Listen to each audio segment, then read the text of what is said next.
Cracker Barrel went from a single restaurant in Tennessee, founded in 1969, to an absolute behemoth with hundreds of stores and nearly $3 billion in sales by 2019. But fast forward a few years later, and the chain's in trouble. 16% of the customers that were regulars before the pandemic have never come back. And their latest rebrand, that was $700 million spent, has caused a political firestorm, with even the president himself tweeting about the rebrand and how much he hates it.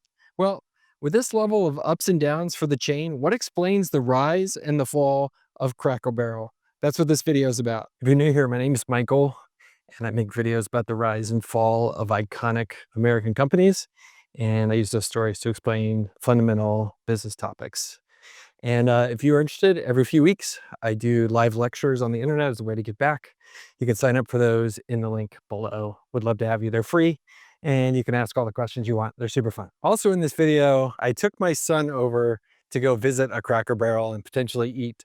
And if you stick around to the end, he's 16 years old. I'll tell you what he thought about Cracker Barrel and how long he lasted inside. So Cracker Barrel starts back in 1969 with an oil salesman named Dan Evans. And Dan saw the rise of car traffic and car travel happening in America. It was a car crazy country at the time. And his idea was to build a restaurant along the brand new interstate system that would provide people with a one-of-a-kind experience. And so Dan built the first Cracker Barrel on an interstate exit, and it was a 1-2 punch. He put in a restaurant serving nostalgic country food, the kind people's grandparents would eat and serve to them. And to get to that restaurant, you walk through a gift shop, and that gift shop would sell souvenirs and kitschy items. And it was perfect for the kind of nature of America at the time. We loved buying things, and it was kind of perfect for baby boomers and their greatest generation parents who were out exploring America. And this was a time in the 70s before Yelp or Google Maps, when you wanted a chain that you could trust to get good food and a reliable service and a welcoming place. And so at the time, nearly 40% of the traffic that was going into a Cracker Barrel was from people on road trips. It was a perfect combination. And the concept was an absolute genius gold mine. It ended up going public in 1981, and through the 1980s, the chain rode the wave of car travel and its basic concept success to grow 20% year over year. And by 1993, they were so efficient and effective and dominant that they were doing twice the revenue per square foot of any of their kind of peer restaurant competitors. And what Cracker Barrel offered was a return to nostalgia, to a simpler time of America and Americana. And the food represented that, and the types of gifts that they would sell as well represented that. And baby boomers and their greatest generation parents, they ate it up. And one thing the chain did super well was training its staff and picking really good people to work in the restaurants. They were famous for their down-home and welcome vibe that basically made people feel like they were at home, even though they were out on the road. And it was easy being a chain out of Tennessee that focused on country America, doing things the old way, to become, well, basically an insular kind of company and think about things from the inside rather than think about things from the outside in terms of what was best for the business. And this showed up in 1990 when they had a political backlash, when Cracker Barrel basically instructed its staff not to hire anybody who kind of outwardly exhibited traits of being LGBTQ. In other words, if you wanted to work at Cracker Barrel back in the 90s, they instructed their folks that you needed to act straight. And I think smart business people, everybody from Elon Musk down to your local car wash owner, learn pretty quickly that their best bet is to stay out of politics. Because your best outcome, if you get into politics, is that half the people are mad at you. And that's exactly what happened at Cracker Barrel. But even that wasn't enough to screw up the momentum of the chain. By the early 2000s, the chain of Cracker Barrel had won the Best Dining Award for 19 consecutive years. It absolutely had product market fit. And by 2011, Cracker Barrel had $2.4 billion in sales and 600 stores across 42 states. Absolute monster. And it's natural when you run a business like a Cracker Barrel or anything to listen to your customers, especially your best customers. Well, it turned out those folks had a lot of varied desires. They wanted all different combinations of things on the menu. They wanted breakfast all day. And so eventually, in the early 2010s, you entered a situation with Cracker Barrel where they had these ginormous menus, which by itself would be okay. But when you're trying to get people back out on the road, the last thing you want to do is put a lot of stress on your kitchen staff trying to serve all that different stuff and serve it well. And Cracker Barrel had made the decision to have what I would call a big corporate structure, rather than create managers and owners of the individual restaurants that were very entrepreneurial, say like at a Texas Roadhouse, where those managers have bought in, they typically own 10% of the location that they're managing. You had a situation at Cracker Barrel where those managers were just reporting KPIs back to corporate, who was making all the decisions behind some glass walls somewhere. And with managers having little incentive to act like owners of these restaurants, you started to see the little details start to suffer. You started to see corners get cut. I'll put up a tweet here from a friend who talked about some of the stuff he saw in the 2010s when he was at Cracker Barrel. And you can attribute that all to the fact that these managers were just incentivized in the total wrong way. And in the early 2010s, something else happened that would come to be bad for the chain, which was Gen X parents and millennial parents came to dominate the types of people that you were hoping would come into a Cracker Barrel. The baby boomers were aging out. They were grandparents by this time. And the greatest generation folks who were, alive after the war, right? They had started to pass away. And what mattered to folks who are millennials and Gen X is very different than the approach that boomers and the greatest generation had, which is millennials and Gen X didn't want to go to a big corporate tchotchke type place and basically be overwhelmed by a bunch of white noise and kind of imported stuff from China in a gift shop. And while Cracker Barrel kept their menu heavy and big and full of gravy and all that kind of stuff, millennials and Gen X wanted to eat healthier and get lighter and more authentic fare. And you saw other chains like even Subway and Chili's and Applebee's, they got this and they started to build the right kind of food to talk to that kind of audience. Or if an audience like a millennial or a Gen X was more ambitious, I've seen us on car road trips, you know what we do? We go look on Google Maps and we go find something authentic with good reviews and we go there rather than some big chain where everything tastes the same and we know nobody really cares. And this is a window when Cracker Barrel probably could have gotten it, quote unquote, and figured it out. And there is a chain that did and figured out how to speak to millennials and Gen X, and it's Buc-ee's. If you go to Buc-ee's, you can buy food, you have clean bathrooms, and a gift shop. Sounds very similar to what you get at a Cracker Barrel. Except the difference is Buc-ee's feels much more modern, feels much more authentic. Everything from how much they pay their people to the things they say on the merchandise. Where you go into a Cracker Barrel, man, it looks like it's straight out of 1975. And so by the early 2010s, founder Dan Evans had retired.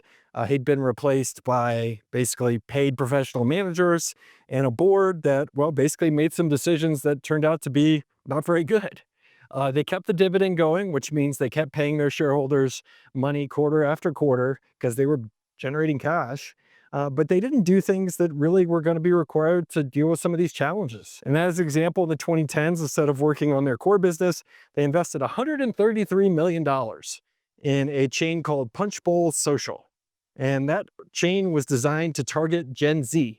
And instead of kind of fixing the core business and focusing on how they provide more value to their customers and stay up with the times, they started throwing money around in risky investments. And during this time, it's not like people weren't sounding the alarm. In fact, activist investor, a guy named Sardar Biglari, who happens to be where I'm from here in San Antonio, he fought numerous proxy battles to try to get on the board and make changes at Cracker Barrel. But instead of actually listening to outsider suggestions and making changes of the business for the better, the board spent its time fighting him and keeping him from getting on the board. And so by the late 2010s, the tailwinds the chain had experienced from baby boomers who were doing road trips, from those types of folks coming in who loved the big heavy meals that Cracker Barrel was serving, those people had started to age out. And because they had missed their window to improve the business, well, basically sales flatlined. No new customers were coming in because basically it wasn't a product that was attractive to them. So sales basically stalled at around $3 billion for the late 2010s. Growth just wasn't coming anymore. And one theme I've talked about a lot in these videos is that the same thing that creates your business, that's a strategic advantage, it often becomes a strategic disadvantage. And one thing that was unique about Cracker Barrel is they had built these 10,000 square foot stores that were a combination of retail and restaurant on the sidelines of interstates, where people who were doing their road trips would travel along. Well, when you have a facility that big out of the middle of nowhere or at the edge of towns, basically to run it, you have to have a lot of staff and you have a lot of fixed costs and you have to bring in a lot of people to stay profitable. And if sales start to flatten out or even shrink, you're in big trouble. This is the idea of fixed costs. These are costs you have to pay no matter what when you own a business. And well, Cracker Barrel had a lot of them. And it turned out that also labor was getting tighter. As I've talked about a lot on this channel, people are having fewer kids, which means there's less young people who want to come in and work for the type of wages that are getting paid by restaurants like Cracker Barrel, especially ones that are way outside of the population centers. And by the time the COVID pandemic came around in 2020, perhaps no chain of restaurants was less prepared than Cracker Barrel. They had no takeout, no delivery, no digital offering, no appeal to young people. Basically, they were caught totally flat-footed. And at that point, with their core baby boomer base starting to age out, those are the only people they were hoping they were going to make it into the restaurants at that time. And those people, well, they were, as the aged and the older folks, some of the most scared about getting sick during the pandemic. So they certainly were not coming in. And even worse for Cracker Barrel is that the pandemic permanently changed consumer behavior in the United States. The average American is spending 70 minutes more per day in their house than they did pre-pandemic. And if you're a restaurant like Cracker Barrel that expects people to get out and see the world and come into their restaurants, well, that's not good. With more people working remotely, fewer taking work trips, and more just kind of staying at home and figuring out how to get food delivered to them, basically that has hammered Cracker Barrel. Management says that of their regulars who were coming pre-pandemic, 16% of them never came back post-pandemic. They just went away and they haven't been seen again. And post-pandemic, inflation has been a big problem. There's been a big divergence in terms of the haves and the have-nots. And management has said that people are coming in and typically they're coming in to eat, but they're not spending in the gift shop the way they did in the years before the pandemic. People are just tighter with their wallets than they once were. So the retail arm of Cracker Barrel, while once a strategic asset that brought people in and got people excited back in the boomer days, well, today it's now a liability.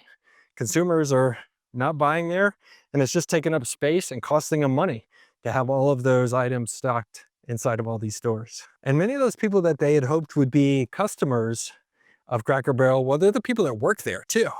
And in 2021, the best data that I have is that management did a survey of their stores. And this is kind of at the peak of the pandemic. They reported that a quarter of their stores couldn't hire the staff they needed to function. And 10% of them were what they called critically understaffed, meaning I don't even know if there was somebody who was available on the staff to be able to open the store up every day. And fast forward to 2023, in one quarter, the profits for the chain dropped 68%. As commodity prices and labor prices and a reluctant American consumer started to squeeze the business. So fast forward to today in 2025, and a perfect storm has arrived for Cracker Barrel. It originates with their kind of insular corporate culture where they just didn't really want to listen. But you throw on top of that things that are happening with global trade, deglobalization, the tariff stuff, inflation that's affecting their workforce, and then the changing trends of their customer base not wanting what they have. Well, all that together is just a perfect storm in the face of, well, why stuff's really kind of changed at Cracker Barrel right now. So today, Cracker Barrel is a chain that's forced to try to catch up to reality. You know, it still is a business, and I was just went into one.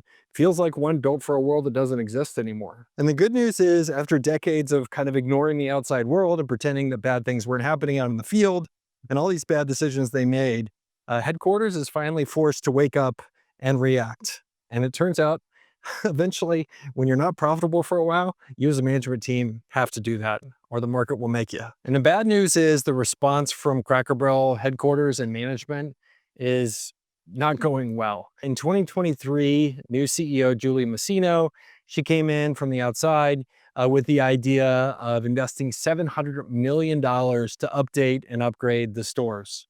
And unfortunately, when you're a chain, that selling point is basically history and Americana and memory, and you come in and make slightly the wrong changes, which they did, well, people hate it. And even though the data from the renovations and store changes show that the stores that have been renovated are actually increasing in terms of sales and profits, most people who are seeing it from the outside hate it.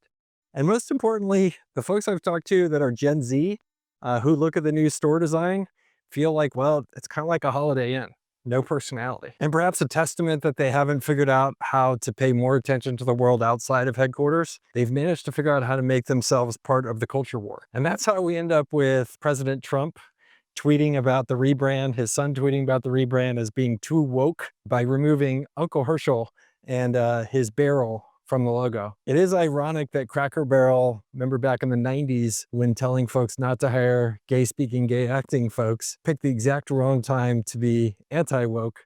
and now in the 2020s is picking the exact wrong time to be woke. The stock market similarly hated the rebrand of the company and the rollout of it. The value of the company went down $100 million in stock market value just in a couple days after the new logo was put out. About a week later, the company came out and said, just kidding, we're gonna go back to the old classic logo, and we're sorry. So where the chain goes from here is still a big question mark to me. I looked at some of the designs of the rebrand, not good. I think they've continued down their path of executing very poorly. In their shoes, I would definitely try to figure out how to do some of the things that Chili's has done and execute really well. I do think there's hope and a future for Cracker Barrel. They just need to make some better decisions. Cracker Barrel in the end is a story and a lesson about how hard it is to do business. When people tell you it's easy, it's not easy. It's freaking hard. There's so much data and so many unknowns. And it's easy for somebody like me who's Monday morning quarterbacking to think about what they could have and should have done. But if you look at the core problem that has plagued the company and the chain for decades, it's this insular culture where they aren't in tune with what's going on in the world. They sit inside of a glass house in their boardroom and they make decisions. And I would be willing to bet that they are not spending that much time out in their restaurants talking to their customers. Because if they were, over the past 30, 40 years, I don't think they'd be making these same decisions. Oh, and I promised to tell you what my son thought. So he's 16 years old. We went in and he said, that place gave me a migraine. And I kind of agree with him.